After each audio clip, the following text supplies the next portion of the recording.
جناب ریاض حسین پیرزادہ صاحب. شکریہ جناب اسپیکر. میں کیونکہ کوشچن آر میں آپ نے پوائنٹ آف آرڈر لے لی ہے تو میں اس لیے محرم کے حوالے سے بات کرنا چاہتا ہوں. سر میرے پاس شیعہ کونسل کے ممبران ملنے آئے تھے اور انہوں نے مجھے ایک لسٹ پیش کی جو پچھلی حکومت کے دوران کیسز درج ہوئے مجالس کے حوالے سے اور شیعہ عقیدے کے حساب سے جو ہمارے جلسے اور نواسہ رسول کی عزاداری میں یہ کیسا انصاف ہے جناب اسپیکر کہ آرٹیکل 20 آپ کا کہتا ہے کہ اس ملک میں جو بھی آپ کا مذہب ہے آپ کا اس کا احترام کیا جائے گا، اور آرٹیکل 25 جو ہے اس میں ایکویلٹی ہے بیفور لا. آپ ٹی ٹی پی کے ساتھ تو مذاکرات کر رہے ہیں جو گھروں کو اجاڑتے ہیں، جنہوں نے فرقہ واریت کی، جنہوں نے بڑے بڑے لیڈرز کو شہید کیا، اور اسکیجول 4 جو ہے وہ آپ نے غریب آزاداروں کے لیے جو بدماشوں کے لیے لا قانون بنتا ہے اس میں آپ ان کو چلان کر دیتے ہیں.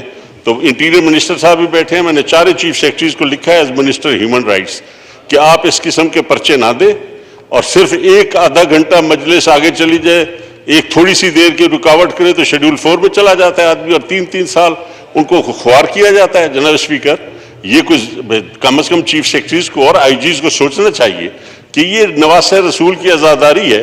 کبھی آج تک کوئی ایک مثال بتائیں کہ عزاداری کے جلوس میں کسی نے کوئی دکان لوٹی ہو، کسی کے گھر پہ حملہ کیا ہو، کسی عزاداری جلوس نے جا کے کسی کے گھر پہ دھاوا بولا ہو، انہیں پہ بم چلتے ہیں اور آپ نے اس کو بدنام کرنے کے لیے پورے شہر کو کارڈن آف کر دیتے ہیں کیونکہ عزاداروں کا جلوس جانا ہے تاکہ آپ 15 کلومیٹر چکر لگائیں اور کہیں لوگ کہ یہ شیعہ لوگ کیا کر رہے ہیں جی، انہوں نے تو شہر ہی بند کر دیے. ہم نے کبھی درخواست نہیں دی کہ ہماری زندگی بچاؤ، ہم پیدا ہی شہادت کے لیے ہوئے ہیں آل رسول کے نام پہ. آپ یہ احسان مت کریں کہ شیعہ مجالس کو آپ اپنی پولیس کے ذریعے بچائیں. آپ جو کرتا ہے حملہ، جب آپ کی نیت ہوتی ہے تو حملہ ہوتا ہے.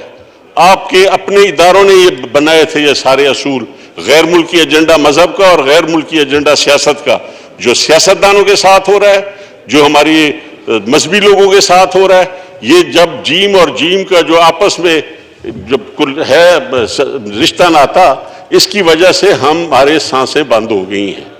سوشل میڈیا نے ہماری آزادی ختم کر دی ہے، ٹی وی نے آزادی ختم کر دی ہے. جناب والا قانون، جب بھی ایک نیا قانون بنتا ہے ایک نئی بلیک میلنگ، ایک نیا رشوت کا دروازہ کھلتا ہے اور قانون بنائی جا رہے ہو اور لوگوں کو عذاب میں مبتلا کر دیا ہے. جناب والا یہ مذہبی آزادی اور یہ انسانی حقوق، جب انسان پیدا ہوتا ہے تو اپنے انسانی حقوق کے ساتھ ہی وہ پیدا ہوتا ہے، اس کو کوئی نہیں بتایا. یہ اصول قرآن نے اور ہمارے نبی اکرم صلی اللہ علیہ وسلم نے اور اسلام نے آپ کو دے دیے ہیں. یہ اصول کوئی قانون ایسا نہیں ہے کہ آپ اگر نبی اکرم صلی اللہ علیہ وسلم کے وقت میں عیسائی اور مسلمان اور سب مدینے میں اگر رہ رہے تھے تو وہ اس پاک ذات کی مہربانی سے اور ان کی رحمت کے سائے میں رہ رہے تھے. تو اس ملک میں یہ عذاب نہ بنایا جائے کہ عزاداری کے لیے اب ہمارے لیے، میں خود لائسنس ہولڈر ہوں، میرے والد لائسنس ہولڈر تھے، میرے گھروں میں ہمیں گھس کے مارا گیا. کس نے مارا؟ اور ہماری سرائکی علاقوں میں تو ہمارے مہمان خانوں کے دروازے نہیں ہوتے، اور گھر کا جو تحفظ ہے وہ بنیاد ہے اپنے گھر کی 4 دیواری آپ کو حضرت نبی اکرم صلی اللہ علیہ وسلم نے خود عطا فرمائی ہے. کہیں بلوچ، سندھی، پٹھان، ہم روایتوں والے لوگ ہیں، ہم جڑے ہوئے لوگ ہیں. کبھی ایسا واقعہ نہیں ہوتا کہ کوئی بلوچ کسی بلوچ کے گھر پہ حملہ کر کے مارے، پٹھان کے گھر پہ حملہ کرے. اگر لڑتے ہیں عدالتوں میں لڑتے ہیں، سڑکوں پہ لڑتے ہیں. لیکن یہ کیسا نظام ہے پاکستان کا کہ گھروں کے اندر اور سرائکی علاقوں کے مہمان خانوں میں گھس کے مارا جائے، اور پھر عدالتوں میں میرے والد کا مرڈر ہوا، میں ایک دن کے لیے نہ تھانے پہ گیا نہ میں عدالتوں میں گیا. مجھے یقین تھا کہ نہ مجھے وہاں سے انصاف ملے گا اور نہ یہاں سے ملے گا. اور وہ اللہ تعالیٰ نے مہربانی کی، جب پہلا میزائل فائر ہوا میرم شاہ میں گرا تو میرے والد کے جو 2 قاتل تھے وہ اسی میزائل میں مر گئے تھے. میں نے اللہ پہ چھوڑا، لیکن نہ مجھے عدل ملا نہ انصاف.